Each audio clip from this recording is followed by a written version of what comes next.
What about jobs with a purpose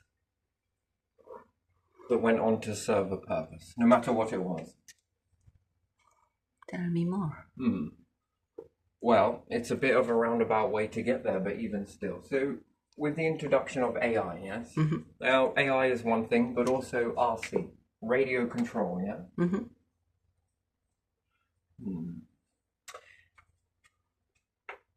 And you would say that rockets and to lift those off are very expensive, aren't they? Would you need a headquarters for the world on something like this? Sort of like a national database for what resources are collected are put into a national database. Yeah. And then how would you coordinate it? Because most things would just transition over towards it, right? So we understand incorporating technology into structured businesses and sorting out different types of elements, let's say, on the moon and different things like that. You could incorporate radio control to do that. Problem is, if you were to update to a Mars version, there would be a time lag on each upgrade that you have. Yeah. It's very interesting. How many Earths do you think you could get around Jupiter's circumference? Oh, I don't know. Don't know the numbers. How big do you think the big red spot is?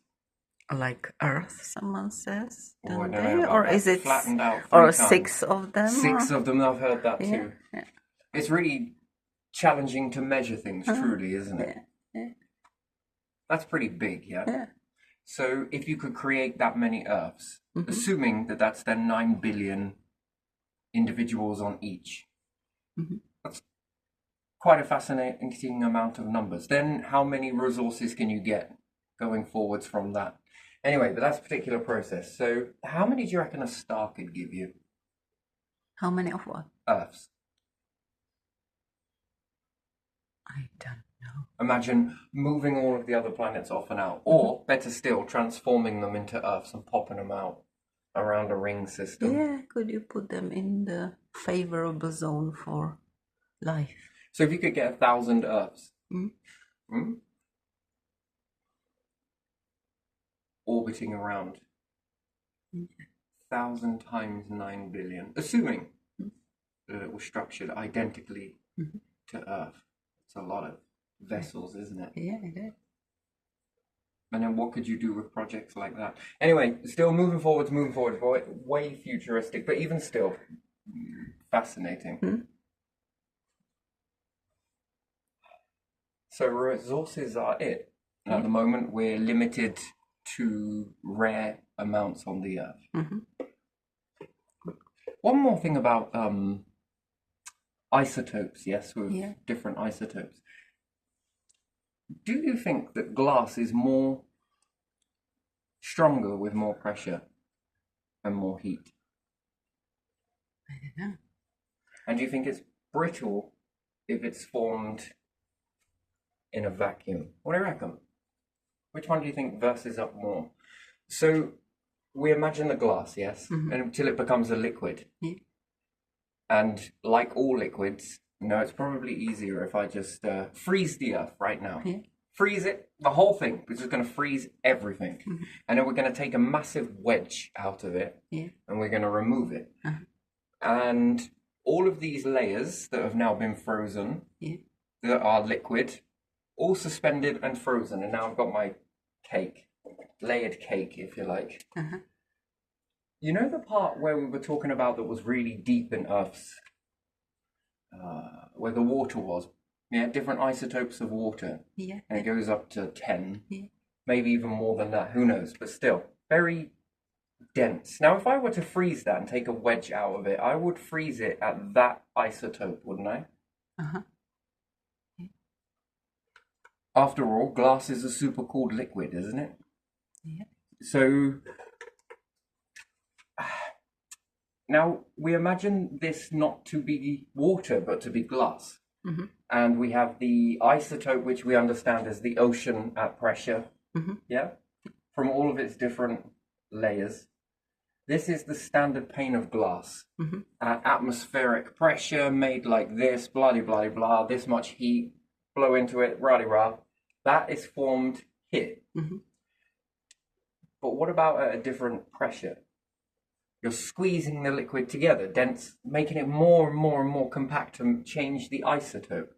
Now we're at the part where it's really deep into the ocean to an isotope that you can't even penetrate it. No submarine will get there, let's say. Yeah. Now, if we bring that isotope up and we've frozen it in the earth, yes, that should hold its form, shouldn't? Yeah, Yeah? I think so. So if these were pieces of glass, which one would you say would be more stronger? The isotope that's compact at a bigger pressure and then frozen Yeah, the one that's into the deepest, supercooled liquid? yeah, the And biggest.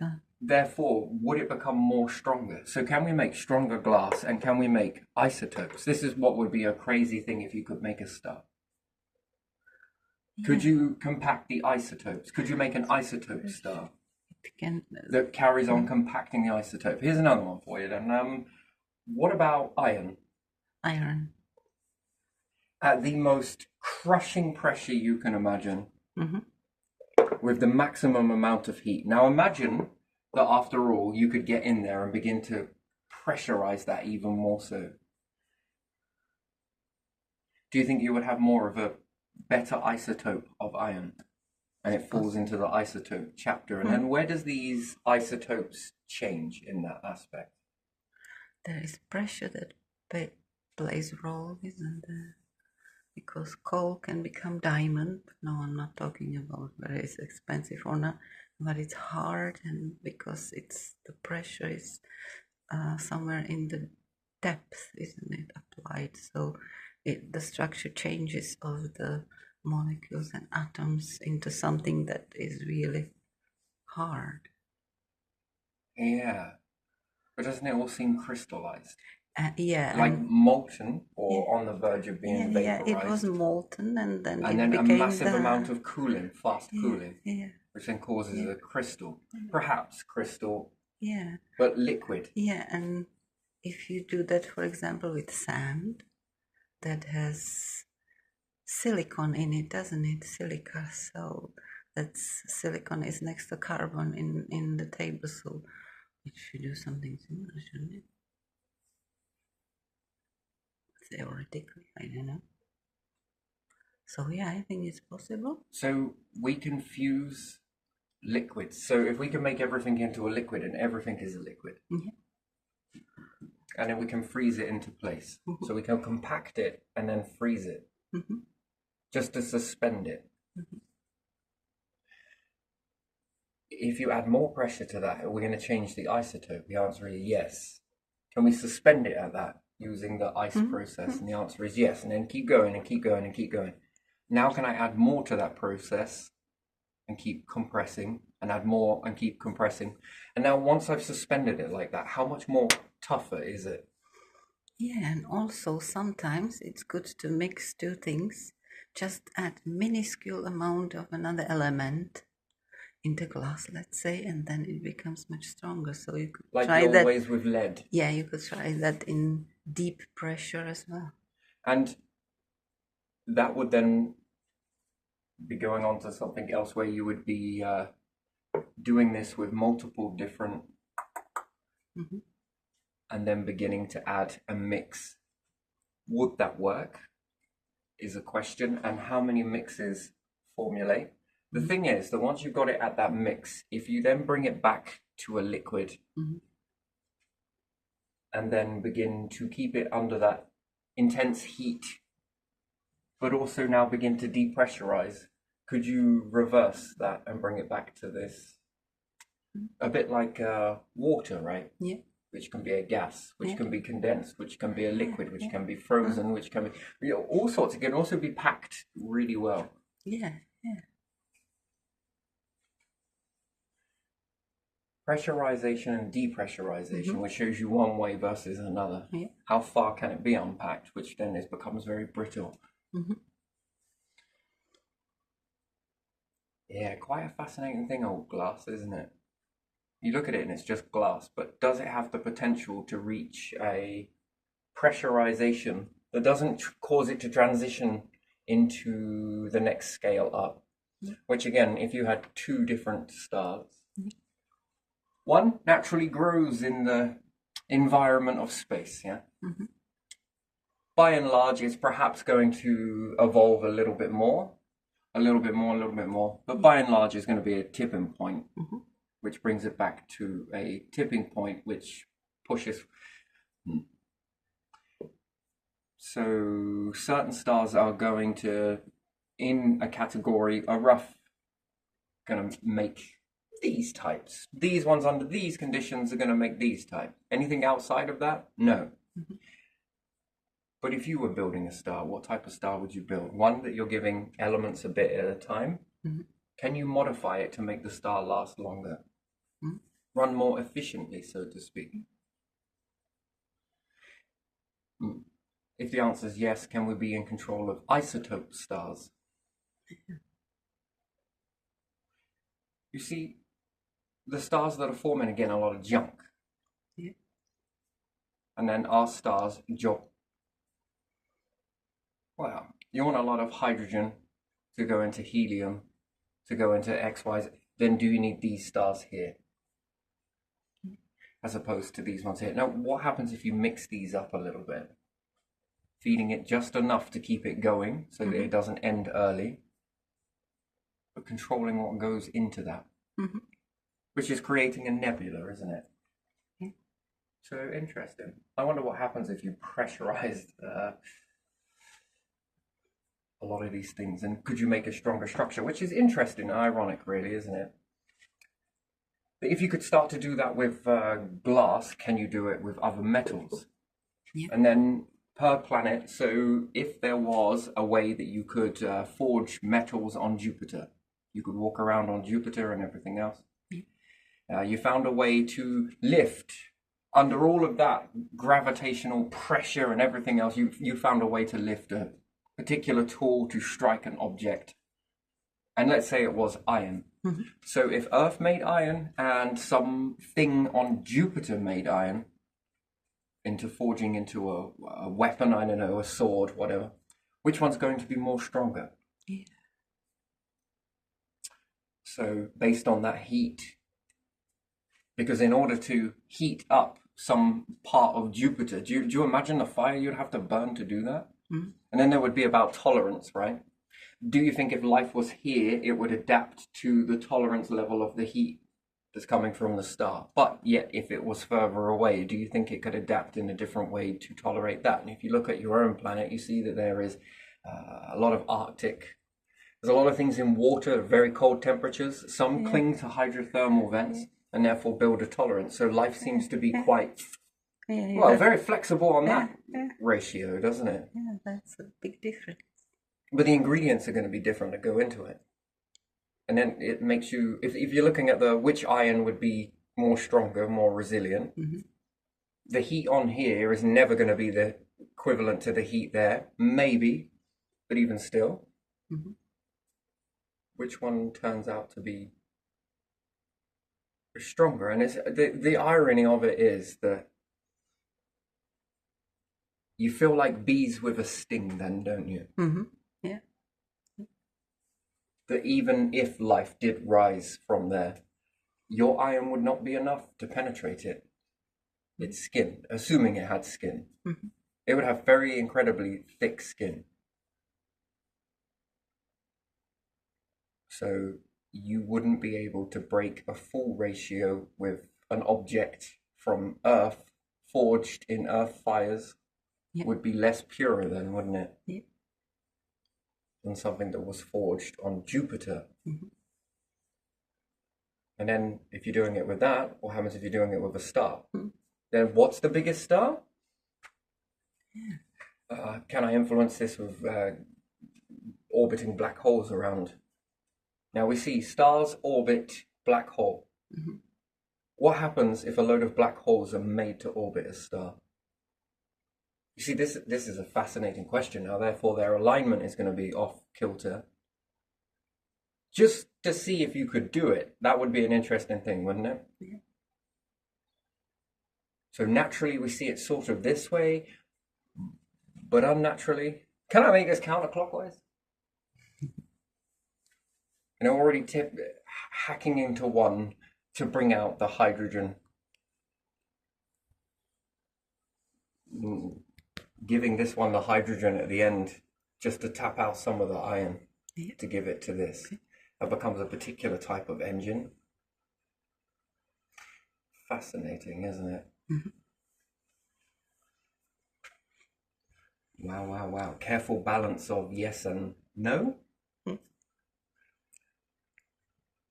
So yeah, when thinking about glass and also hydrogen 3, this is highly sought after then, isn't it? Yeah. It's pretty much is, isn't it? It's a gas after all, isn't it? Yeah. Sorry, and is it a gas trapped in the regolith? The beads. So therefore there is a capability of making glass there that could support not a railway in the tradition that we understand it, but something to move a nuclear orbit, but also be able to create a path for others.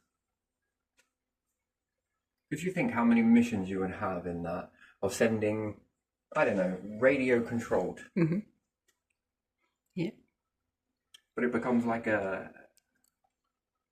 you have your own mission control and your different diggers, excavators, and whatever else it may be, where you can use one after the other, or you can use all of them at once. Maybe someone wants to join you on this endeavor.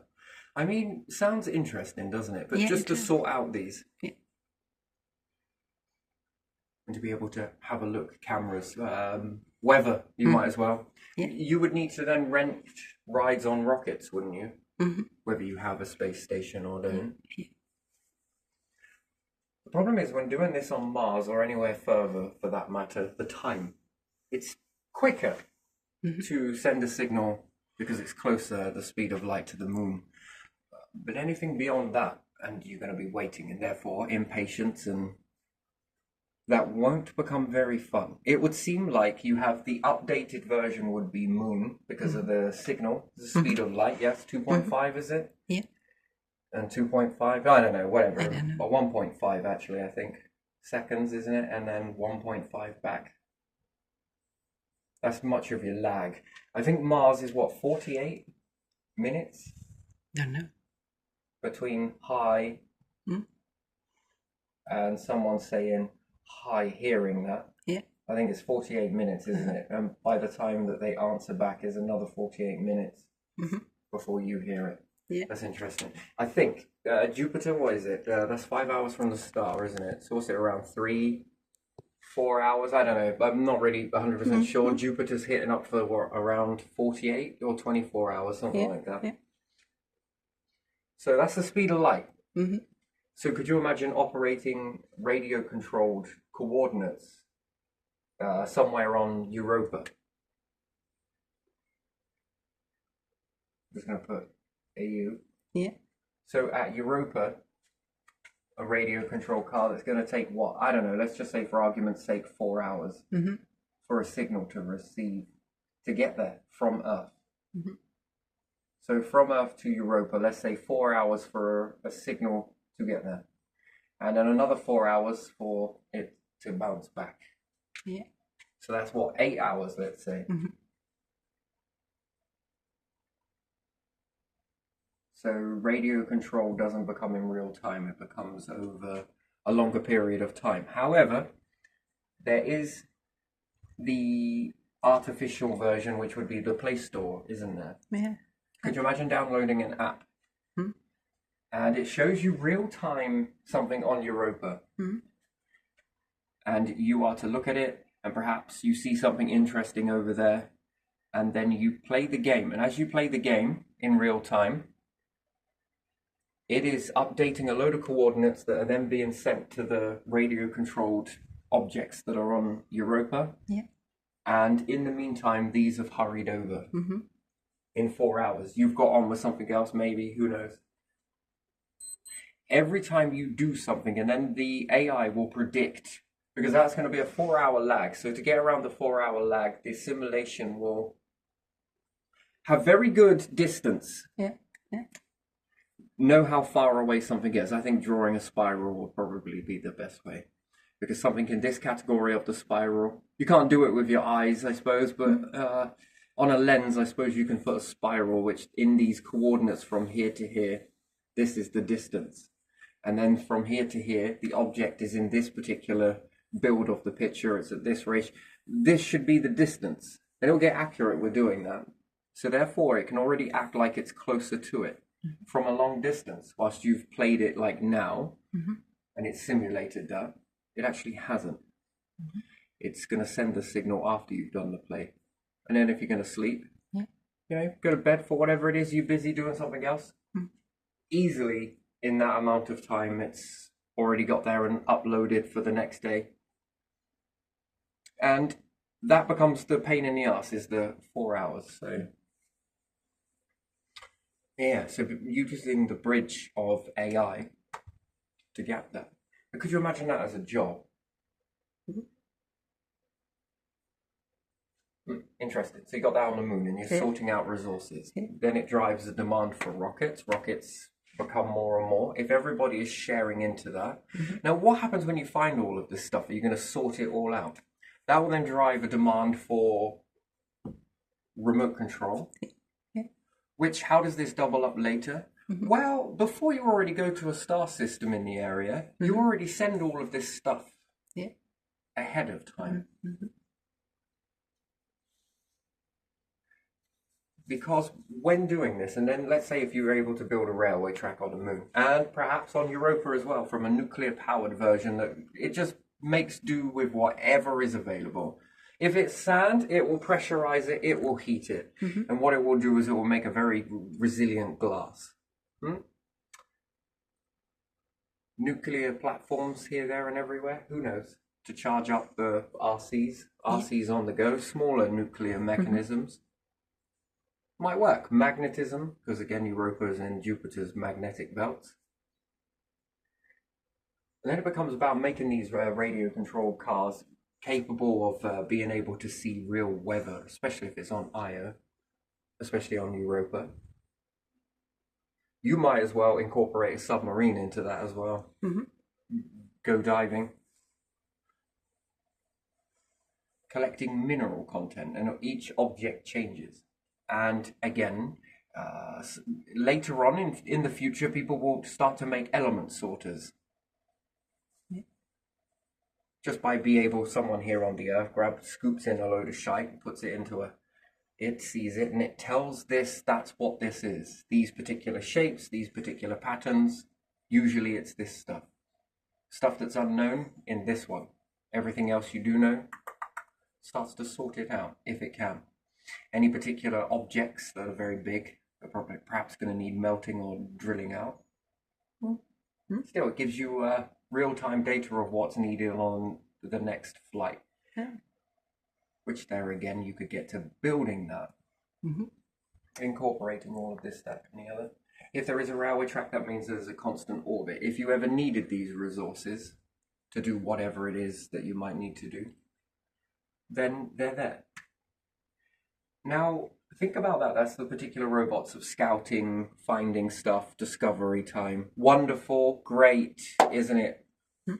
Chilly jolly. Putting little red markers, flags with chips in it. Knowing what is below here. Now, what happens if you start to get these resources as a world, if the whole world is doing this? How do you sort those resources with everyone? Do you take a leaf out of nature's book, what worked for nature? Abundance is everything. And not in the sense of, here, let's just start throwing it at everyone. No. There can be a structure to that, but yet everybody gets an opportunity. It needs some sort of central system, and then there's two ways. Some people will be like, yeah, but your GDP, based on GDP, maybe we'll... And your nation's a bit smaller, so we can let you have a little bit less. You can pay a little bit less. So therefore, does that mean that you will receive a little bit less? Now, what's the idea of that then? Because then that starts, let's go futuristic. There'll be fucking wars, bloodshed all over it. No, I want these resources. We found those. They didn't share those with us. Oh, great. We will just squabble. We love it. I have a good rut sometimes, ain't you? But what if it was a worldly database? Where everybody got equal. Now that might be overpooling. Ireland gets inundated with an American's worth of resources. I mean, that's fucking insane, right? That is a large amount. But however, what's the next step for humanity then, right? Because at the moment, when I look at Ireland, Scotland, wherever it may be, any other small nation, Wales, come on. Yeah. What is the largest nation on the earth with the largest amount of people? Do we say Asia? Is Asia is the largest? Would it be China or India? One of them has over 1 billion people more than the other, so those two are the first ones. Huh? So if you take all of the continents on the planet, Yeah, and you said over 1 billion, yeah. China and India are around 1 billion each, or over. I don't know how much. 1 billion. Yeah. Each of What if them. you could make every single continent have 1 billion? Scottish, American, wherever. What if everybody was on par to explode to the numbers of ratio? That is up to people how they have children, though, isn't it? If they do or don't. Usually, what I've seen, and question me if I'm wrong here, every single planet that I look at, Yeah. there's this very visual difference in summertime. Do you know what it is? Right. An abundance of things, whether that is ice to liquids. I mean, Yeah. even winter has its abundance, sure, but Yeah. and summertime is here. Yeah. I don't know if you notice across the whole of nature is getting jiggy with it during these times. Yeah. What do you think humans are going to do? Do you just think they're going to be like, no, I don't know, we just haven't got the resources for it these days. Yeah, hunter-gatherer mindset is still pretty deep,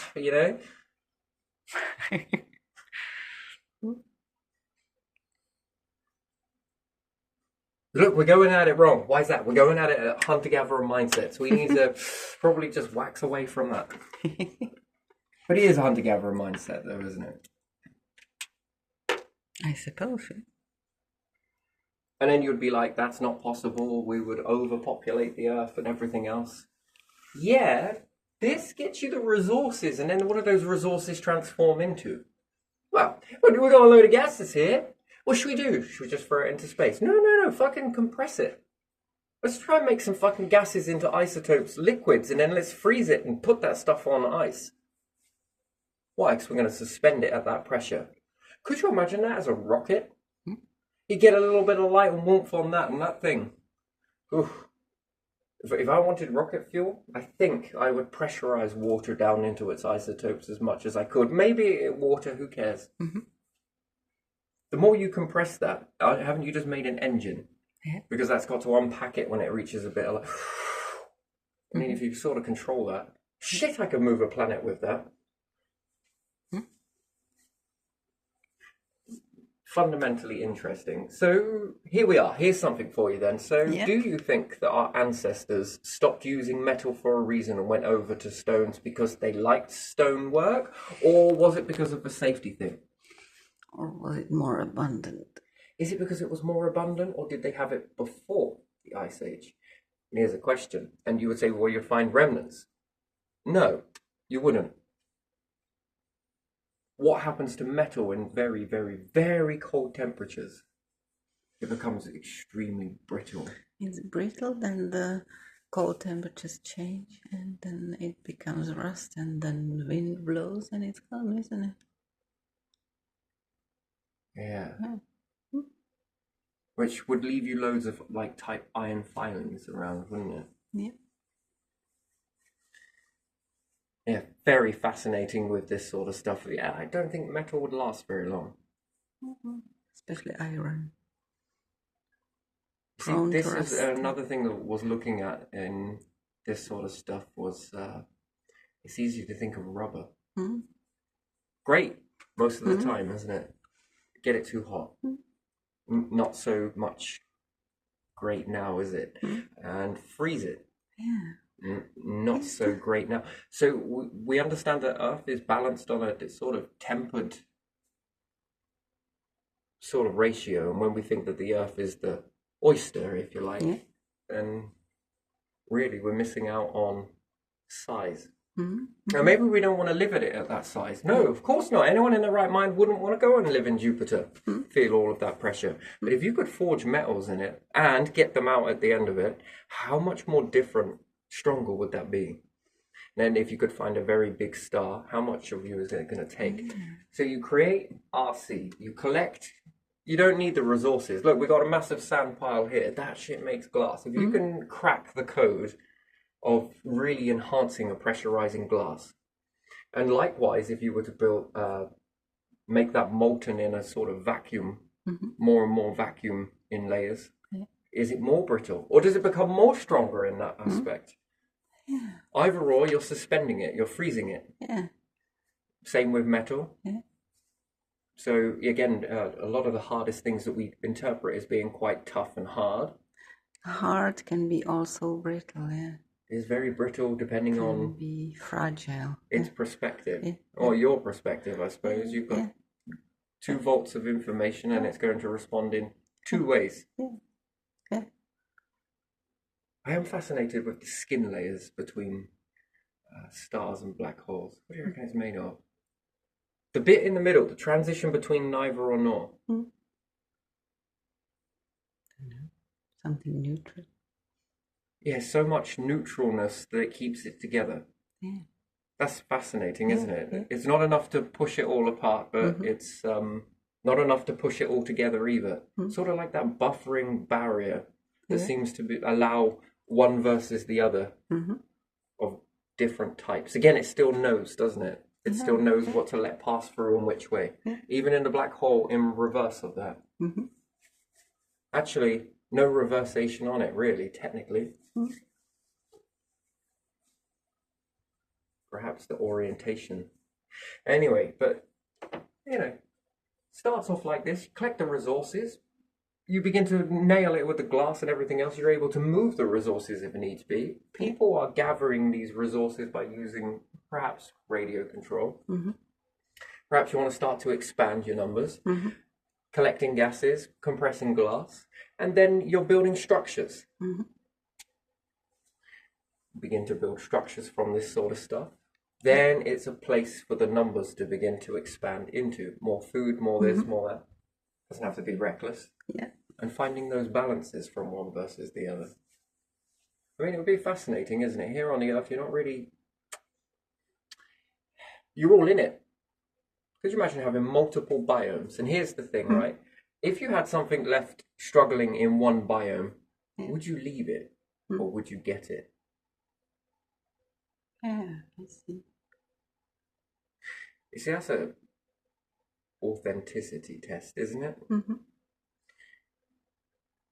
If you created 3 versions of Earth, one, the very best that there is that you can understand from all life forms go in it are at 100% purification, happy, existing everyday summer. Every second is summer. Every nanosecond feels like that. All the sensors are chiming, freshly showered feeling, all of that sort of nostalgic, just right temperature. The breeze is just perfect. Yeah, that type of environment, I imagine things are going to bloom pretty big there. And again, if there's more numbers, there's more evolving chains happening. How much information do you think that evolution has to work with at 9 billion? It's a measly amount, I might admit. It's a poppy seed around a fucking star. It's very small. What happens if you had 20 of these planets with 20 times the 9 billion? How much evolution do you think is learning? Now, quadruple that number and keep going. Yeah.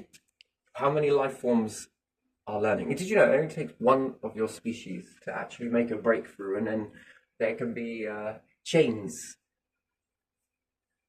put in that ropes everybody to. It's really weird, sort of. Never mind. It only takes one variation, just one,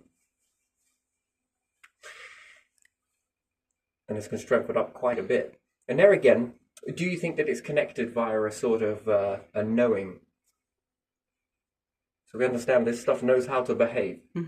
Yeah. And knows how to interact with other things. I mean, it's a hell of a database, isn't it? Yes, it is, isn't it?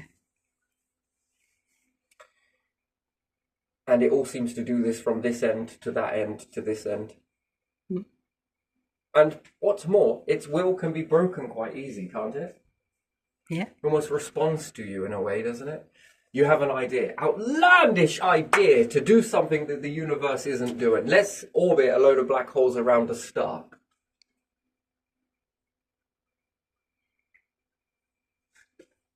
You get on and do it. It never happened before. And you know what? The universe is swell, right? It's like, yeah, all right, go on. I'll watch. Ready to learn something new? Yeah. So what happens when I do this? And because it is a different ingredient going into the cake mixture, Yeah. which is all pressures and all different pulls, and the outcome cannot be the same. Outcome equals change. Something new. From the minute Yeah. to the maxed out. Something has to change. It's existing, it's changing. And again, how does that then shape this overall knowing from one cycle to the next? Look, for the past 2 cycles, you definitely didn't do that. Now, you're handstanding black holes all over the place. I mean, you've made a ring around Saturn, it looks like old Saturn, with black hole. How am I going to explain this in a textbook? You weren't doing it for the past 2 cycles that I met you. Nice to meet you. Yeah. And now you're doing it after I showed you how to do it. I think this is plagiarism. And then is it teaching that database? Yeah, it is, isn't it? But how? You didn't stand there with a ruler or a pen or a whiteboard. You just said something and everybody was like, yo, you know what? I think we could make that happen. It's so much more easy when you've got robots, isn't it? Yeah. It's like taking a stack of paperwork. Oh, I've got to find that thing. Okay, Google. Oh, shit. Oh, damn it. The old fashioned you gotta go free yourself. Yeah, very interesting, really, isn't it? Yeah, it is. How they search. So it's definitely easier in that aspect. You say it does it. And you start to build factories that just problem solve, right? I want one of these with one of those, dancing around one of those, doing a sort of figure of this. Gotcha. Print. Okay, bin. Could you imagine that fed with a star? You see, it's the time. Why does it take this amount of time? Is there a way to speed that up? Do you think there is? And is it because of our perception of time? And it doesn't take long at all. Yeah, there's 2 ways to always tackle that. Speed up the object or speed up yourself. But we all have different perceive or perception of time. It is all very different. And it also depends on what planet you live on, isn't it? Like that. Because you have certain cycles like days, nights, seasons, months, years. If you lived on different planet, you would have different long length of year, different length of day. Behavior. Yeah, everything would be different. Yeah, the behavior. Yeah, you But even as... Go on. You measure time based on this planet. Yes. Yeah. If you leave it and travel through the space, you have to measure differently. Or you get clipped by a meteorite and it speeds up your rotation. Would you still be measuring that? Would you get into a day-night cycle based on the strobing? Or could it slow it down as well? Well, also slowed down, but it'd have to be a rapid slowdown. Yeah. Not enough to cause carnage, but enough to influence the day. Yeah. Do you think Who knows? Do you think life forms would shape themselves? And then who told life forms to respond like this?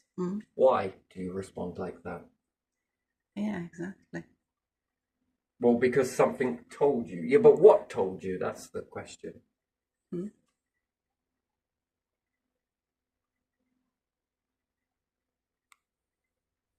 And if something is going this way, can you do that too? Hmm? Why, yes, you can. Oh, shit, hey, mate. Let's dive in. Yeah, but no, yeah, what's natural? So if you begin to feel different biomes, Yeah. planets up, Mhm. and you've got one over here that you gave it everything that it needed, the happiest stuff, then stuff that you just kept natural. Mhm. And in this one where you kept everything happy, you tamed down every single version of variety of animal that you possibly can, with adding as much as you can, with keeping it as clean as possible, with a good system. Hmm? Mhm. I don't want to add in the next one, but even still, one that's 50-50. Yeah. It's good, but it has its cycling from one to the other, and then there's the natural one. If you've got life forms in the natural one and it starts heading towards a loggerhead, Mhm. would you remove those animals from there? And put them somewhere else, or Tame them down and try and introduce them into this. Now, here's the thing. hmm? If your behavior is shaped by living on a planet, just a Yeah. planet, you go to bed because it's night. Huh? Yeah. You do all sorts of weird and wonderful stuff. Yeah. You go out more because it's summer. I never understand this with people from Britain. They pick their holidays. They pick their holidays in the summer. You know, I've got to get out and go and see the sun. Many do it Would because you do it in the winter? I was because just curious on yeah. this because, you know, they many can do go for it the heat. because kids have holiday at that time, so they have to. They have no choice. I actually had this conversation with some mate. He was been away somewhere. We were trading. Huh? You did it because, yeah, I love the heat, mate. Huh? Ooh. You ever consider doing this during the winter? And then you get like 2 summers. Hmm? Yeah, some people. Yeah. And It was like, yeah. And some people then say, "Oh, it's terrible to come back to this cold, rainy weather because it's not really like winter. There's no snow, and it looks like the." And then I had a colleague who liked winter and autumn and took holiday for a month before Christmas, the whole holiday, 1 month. So different people.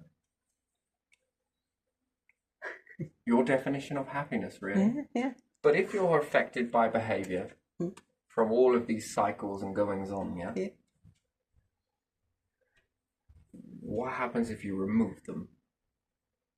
It's different than if you travel through the space and seasons, you can catch any season. Oh, no, no. I mean, taken away from this existence Yeah, here. yeah. And then what? Taken where? Well, let's say you could walk around with a guarantee Yeah. on a particular indestructible, movable craft. Uh-huh. You're introduced, Yeah. but you would know no different, would you? The backstory would be told to you later in life. Yeah. So when you're around 20, let's say, Yeah. maybe you then get to start to understand where you come from and then get to look back at it. That contrast will be so edged. It will be Yeah. unbelievable that, yeah. The contrast of both in that. Yeah.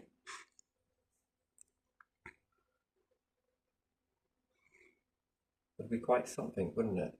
The behavior would have been shaped in a more gentle. And there would be behaviors that these would develop, but these ones wouldn't. And that's interesting. And where it lets go on these behaviors, what did it free up on these ones? Yeah. You can't just let go of something. No, that's not the way it works. The whole thing about a design is to grab in something else, isn't it? Yeah. Yeah. And then what does it choose to hold? Yeah, so again, and all the life forms on particular biome would respond very differently. Yeah. Perhaps better. Perhaps more friendly. Yeah. All those separate. And then when you start to get a whole lot of these resources and you're making all of these different biomes, that's an abundance of food, that's a shit ton of manufacturing. Yeah. All done from the comfort of a controller. Mm-hmm. If that ensures generations going forwards, and if you believe in reincarnation, then fuck me, you better get your skates on.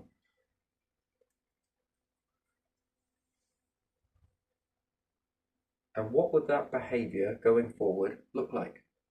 Yeah. Hmm? Well, it's a bit unrealistic to say that you can control the environment on the Earth. It seems like that would be quite the challenge. Mm-hmm. And you can't protect metal this way or whatever else. But you can create a smaller version of that, Yeah.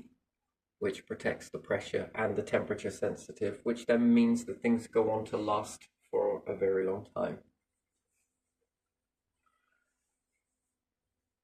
Binding it with a metal that's good with cold and lacking in pressure, and it shows more strength in that regard. Mm-hmm. Binding it to one that shows its strength in warmth Yeah. would make quite the fucking tool, wouldn't it? Mm-hmm. Built to last, never wears out, let's say. Yeah. And knowing when to excel which one at what moment. Mm-hmm. Each metal will protect the other.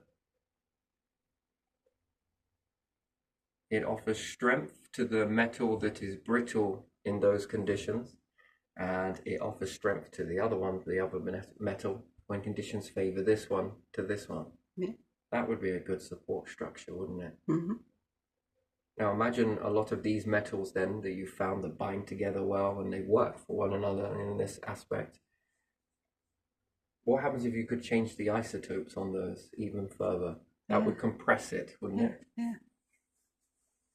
And then the creation chains that come off of that, what you could create with that. Now, could you do it with gases as well? Mm-hmm. Compress them so much that they almost seem to stay in shape when you depressurize them. You have to extreme times 2 the amount to depressurize it. Yeah. And maybe compress times 2 the amount to compress it, but I'm wrong, perhaps, in those situations. But even still, fascinating. Then you start making houses and different shit like that. Wow, wow, wow. Rare, not anymore. Making fuels, where do you stand by on that? How do you make fuels? It'd be great to spit something out the end of a rocket and collect it, but still get propulsion from it. Uh-huh. And reuse the fuel, don't you think? Like a massive parachute on the back of it. You'll be like, but it don't work like that. Yet on the Earth it won't. And anything that's caught up in that is scooped back into the ship. I mean, that would be an interesting sort of propulsion. Do you reckon it would work? I don't know. That would probably be a bit of a weird one, but still. I don't know, but if it was on some area where you travel back and forth, perhaps, then you could have some less, how would I say it, less demanding machines that could do that for you instead of having some parachute. There would be some scrubbers that would be just in the area collecting and then flushing it somewhere and using very little.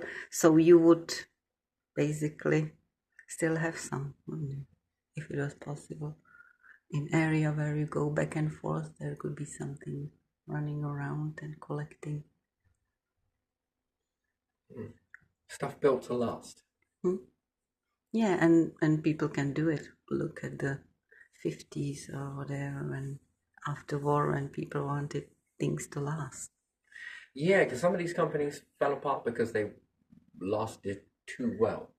But you see, right, that back then, bold but insightful. Yeah. So I think Tupperware is one. Yeah, But Tupperware is into one. a computer database where you can throw in resources if needs be, and outcome is one of these particular style, then the idea itself from Tupperware with all of its ingredients of how to make can be sought after from whatever gets thrown into the machine to recreate more of those. as and when it is needed. And if they Yeah, manage to exactly. last 1,000 years, Yeah. then that is a fucking true testament. That is. Yeah, and then That is a legacy. make something else what is needed instead of doing still, making still the same thing over and over. So boom and trickle until eventually, it just becomes one of those standard things. Yeah. Then you have time to really evolve your technology because something lasts and then you can make something else. Yeah, just Yeah. pivot the attention onto what? Well, what's going forwards? Does it Yeah, need and protecting from yeah. this? And even if it doesn't, at least the archive, Mm, it's always there if anyone, who doesn't have that, or mm, maybe it did get passed down or didn't, yeah. or it was thrown back into a, depressurization chamber and broken apart this way, Mhm. defused Yeah. before being refused Mhm. Yeah. and reused into something else. Who knows? And I mean that database that constantly grows Mm. of how to collect. Yeah. Once that's all done, would you ever need to do it again? Well, just as good, really, isn't it? There's a lot of rocky bodies around, and Yeah. Mm. you'll have these scouting off. Can't be in all places at once now. Mm. Yeah. Maybe you could. And that would be quite fascinating, that one, wouldn't it? Mm-hmm. Sorting all of the resources out into piles. Mm. And then perhaps, would you store them in lumps, do you reckon? I would. I'd store them in globs. But yeah, I'd definitely excite all the particles, excite all of them. Mm. Yeah. And space is quite junky as well, isn't it? So, particle exciter Mm-hmm. would be a great way to travel, I suppose, if you wanted to do it for a long term, do you think? Yeah. Yeah. Magnetism? Mm-hmm. Yeah.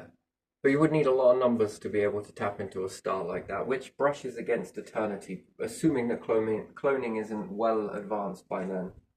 But there again, with more numbers that you've got, your body is learning, well, quite a lot actually. It's learned what it doesn't need to do anymore. It understands what is being read because these are sensors on the body. Mm-hmm. When these start reaching a finite, it will free up the energy for no longer needing to be ready or prepared to bounce from one to the other extreme. So less monitoring. Yeah. And then there's more of you. So many different versions of you, varieties of you. Mm-hmm. Yeah. We learned that through some things in recent months, didn't we? Mm-hmm. It just took a few people to survive something, and this could be spread into a lot of people to save them. Yeah. That's fascinating, isn't it? Yeah. You understand that's quite the beautiful thing. Mm-hmm. It is. Think about it with thoughts. Eventually, teach someone how to think this way in this particular way. Mm-hmm. Cool, I don't know how you do that. It's just a way of thinking. Yeah, but okay, let's put a chip in and let me just show you. Oh, yeah. Oh, I see. There you are. You got it. Mm-hmm. Well, that was easy. Yes, but let's not overlook the amount of fuck-ups that it took for me to reach that particular moment there. Yeah. I saved you it because I walked it. And then somebody else, and somebody else, and somebody else. It's not the physical walking the journey. Is it going to shape you the same way? No, because your brain is wired from birth in very different ways. But an internal sending of that knowing, Mm-hmm. and when you know it, you fucking know it. Yeah. And then you become to be able to do everything quite good. So I wonder what the maximum limit of people understanding that stuff is to fill their minds up with that sort of info, the way to do it. Yeah. Yeah. And which ones proves better results? Mm-hmm. The internal teaching or the external Mm-hmm. teaching? Yeah. I mean, the only way to really do that is to have an experiment blind test, really, isn't it? Mm-hmm. Which one's more effective? Yeah. Now that would be a strange existence, and then makes it no point if everybody can do it. Mm-hmm. That makes you understand something else then, which is fascinating. Well, everybody goes to sleep, don't they? Yeah. Everybody wakes up. Mm-hmm. Everybody is born. Mm-hmm. Everybody's going to die. Yeah. Okay, great, wonderful. Everybody bleeds. Everybody fucks up. Oh, good, good, good, good. Everybody shits, pisses, hopefully. Swallow? Yeah. Blink? Yeah. Breathe. Mm-hmm. Wonderful. Got liver? Okay. Get sick now and then. Oh, I'm terrible at that, but still. And then we respond all pretty much the same way, yeah? Yeah. Great. Great. So we're all capable. And then even robotics as well. So how much do you reckon thoughts, those particular styles of thoughts, and how much more enhanced do you reckon it could get during those transition periods? Once you see it, you don't unsee it. And then how does that shape? Going forwards, two transitions, an internal structure, it shapes something. Yeah. Belief is hardwired after that. Mm-hmm. You know you can do it just by thinking in a certain pattern, perhaps. You will add your 2 pennies to it. It won't be absolutely identical. Yeah. And then you send that back to the other person. They're like, why don't I try that? Yeah, that works pretty well. And then somebody else adds their 2 pennies. Mm-hmm. You know, and sending out that first initial signal is going to go out. Yeah. But all waters or ripples must hit objects and bounce back again. Mm-hmm. And in with that, it helps you better the process. And you're playing this tug of war, not because you need to be ego or anything. No, it's because everybody's journey in that. Now, you would have had it at version 1, but now with this push and pull, you've got it at version 2, 3, 4, and this ripple keeps going. How much more stronger and condensed can we get that? Whatever it is you're creating, how much more enhanced can we pressurize it into mindset prototypes? Do you get it? And different isotopes in this process until we find the one that is really good. Mm-hmm. How many humans do you need to do that? Fuck, that would be an amazing thing to see it. If you could see it light up. Yeah. But still, and how much more better does your reality become? And being in an environment that supports your reality as well, plus with this enhanced mindset. What type of beings do you think you'll be? Fucking big. Yeah. But friendly, right? Mm-hmm. What's the point in killing? And what is the opinion of killing, right? If they started making cloning and then unlocked bloodlines going backwards, would the future have a massive qualm with bringing back people that were brutal? Probably. I don't think they would, because you technically couldn't kill them. But I'm telling you, right? But would you bring them back? Destiny is interesting. Yeah. You know, the game where you sort of like have multiple lives and you can wait for something to resurrect. Right. Imagine cloning being a bit similar to this. Yeah. I think that would be a very popular, realistic game. I think that would be quite an abusive tool if it got faster and faster, and the demand for it to make clones quicker. But there again, perception of time when we're talking about speeding up stars, yeah? Interesting. Anyway, we'll leave it there. Time often does grow very short. Yeah. Let's leave it there. That's Okay. good enough.